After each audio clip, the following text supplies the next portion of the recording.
We've seen across this course how technology has transformed finance. And in particular, we've seen how finance has transformed finance in China, perhaps more so than any other place in the world. How firms such as Alibaba and Tencent and their financial subsidiaries like Ant Financial and WeBank have led a digital transformation, driving finance in China from a cash-based, bank-based system to one which is based largely on data and technology.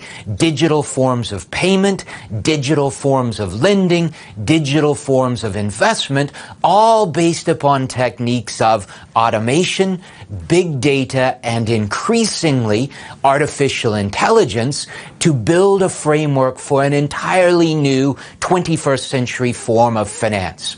We've also seen in the context of India how India has been seeking to build a digital infrastructure to support the transformation of its financial system.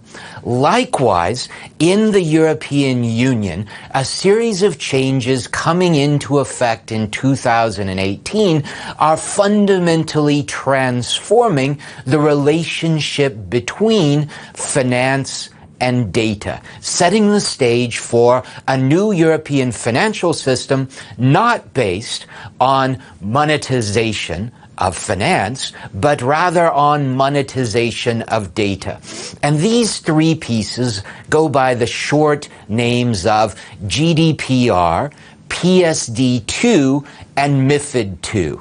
Three rather uninteresting strings of letters, but fundamentally transforming the way that finance and data relate in the context of the EU. First, GDPR. GDPR is the General Data Protection Regulation, and this has evolved out of a long process of building a legal framework for privacy and data protection in the EU. GDPR is fundamentally about giving individuals power and control over their individual personal data. It allows individuals to direct holders of their personal data to delete it, forget it, transfer it, and in any way that it is the data of the individual rather than the data of the company, of the firm. And this is fundamentally transforming the way that businesses think about their relationship to their customer and their data. This in particular is a big challenge for tech firms like Google or Facebook or Alibaba or Tencent. Another second area is what is called the Payment Services Directive 2. PSD2 sets new rules to allow open entry of a wide range of new entrants to the payments industry. But beyond allowing an increasing range of new entrants and encouraging digitization and transparency of payments, PSD2 also creates a series of requirements for open banking.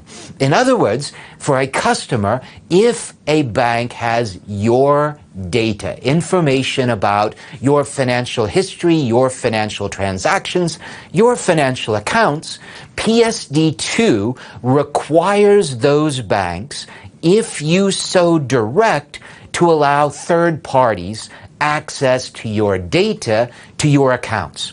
And this fundamentally sets a framework for banks' business being transformed as customers' data and access to their accounts is no longer under the control of banks and other financial institutions, but it is open to new entrants, new startups, new tech firms, all of which are gaining access to massive amounts of data under the control of the individual consumer rather than the financial institution. And finally, MiFID 2. MiFID 2 is the Markets in Financial Instruments Directive 2. MiFID 2 is an initiative that has evolved out of the 2008 global financial crisis. It is fundamentally about creating greater transparency in the formal financial markets, markets for bonds, shares, derivatives, and the like, whether those are traded on exchange or off exchange. And amongst many other things, it requires the reporting of all transactions relating to EU financial instruments like bonds or shares or derivatives, whether or not those transactions take place on or off exchange. In terms of total size, it has grown to be more than 1.7 million paragraphs in length, 7,000 printed pages of regulations, which have required financial institutions to spend literally tens of billions of dollars in building new systems to meet its reporting requirements. Each of these systems, PSD2, GDPR, MiFID 2, were all designed for specific reasons. But no one thought about what would happen when you combine them together. And this will be a big bang, transforming over the coming decade the European financial services industry, bringing together data and finance in a way that has never been seen before in the context of the EU single financial market.